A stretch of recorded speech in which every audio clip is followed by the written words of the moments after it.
kita akan mencoba mengurangi penerbitan utang semaksimal mungkin, seoptimal mungkin. Dalam pengertian begini, kalau saya utang pun, itu pemakainya harus maksimal, jangan ada kebocoran, harus menciptakan pertumbuhan ekonomi, meningkatkan kesejahteraan seoptimal, semaksimal mungkin. Kita beralih ke informasi lain, pemirsa. Kementerian Keuangan akan berupaya untuk mengurangi penerbitan utang pemerintah seoptimal mungkin. Kementerian juga akan memastikan setiap rupiah hasil utang akan digunakan secara optimal untuk mendorong pertumbuhan ekonomi dan meningkatkan kesejahteraan masyarakat. Pemerintah melalui Kementerian Keuangan akan berupaya untuk mengurangi penerbitan utang pemerintah seoptimal mungkin. Langkah pengendalian utang tersebut akan dibarengi dengan upaya memperketat efisiensi belanja pemerintah.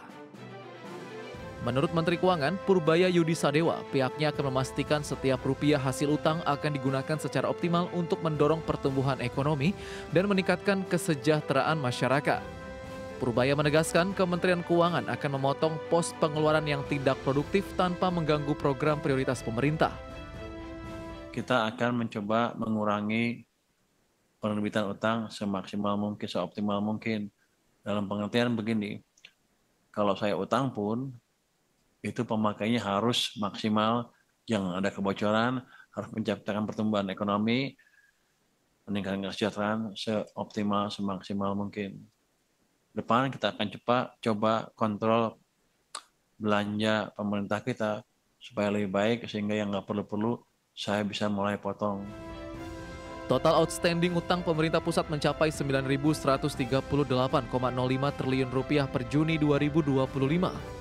Angka tersebut setara dengan 39,86% terhadap produk domestik bruto atau hampir mendekati level 40% terhadap PDB, level yang selama ini dijaga pemerintah. Komposisi utang tersebut terdiri atas utang dari pinjaman sebesar 1.157,18 triliun dan penerbitan surat berharga negara sebesar 7.980,87 triliun rupiah. Total utang itu sedikit menurun dibandingkan posisi Mei 2025 yang mencapai 9.177,48 triliun. Jakarta, Tim Liputan IDX Channel.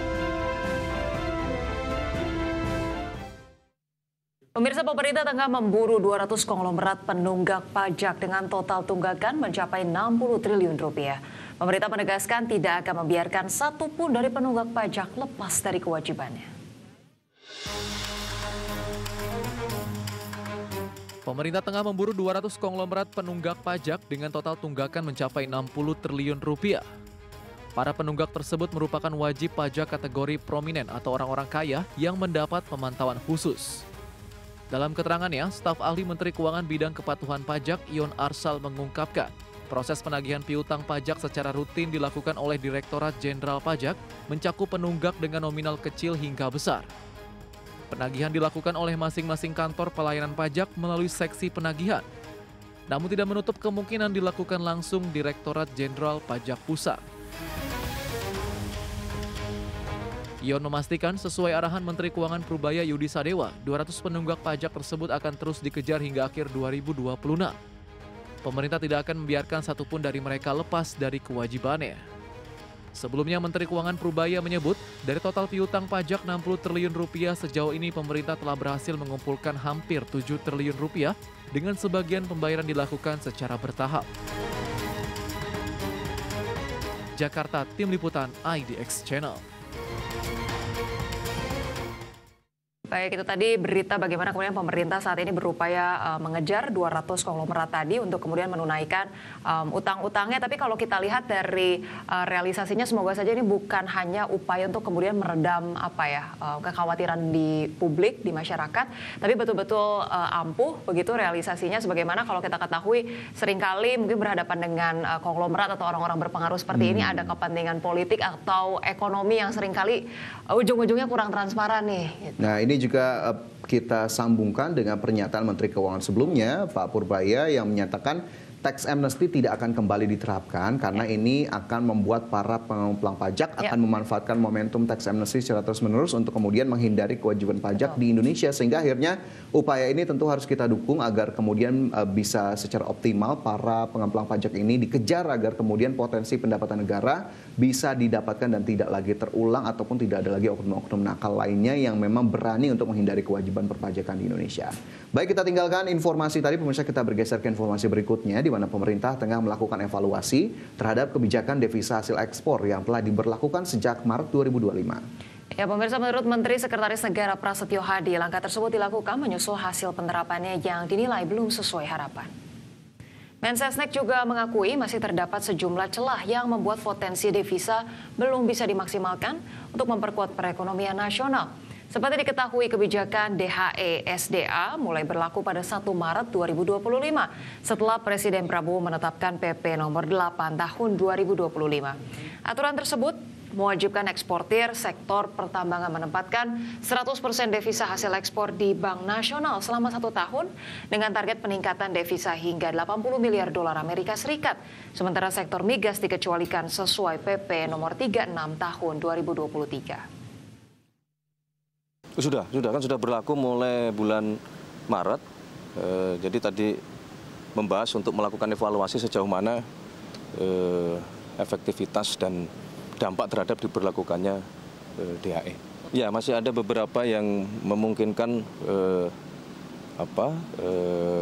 devisa kita belum seoptimal yang kita harapkan. Ya, kita mulai dengan informasi pertama, pemirsa. Indonesia secara tegas terus mendukung tercapainya perdamaian di kawasan Gaza, Palestina. Sebagai wujud konkret ya untuk mencapai perdamaian, ini Presiden Prabowo Subianto secara khusus hadir dalam konferensi tingkat tinggi perdamaian Sharm el-Sheikh di Mesir. Dengan menggunakan pesawat Garuda Indonesia 1, Presiden Prabowo Subianto tiba di Bandar Udara Internasional Sharm el-Sheikh, Republik Arab Mesir.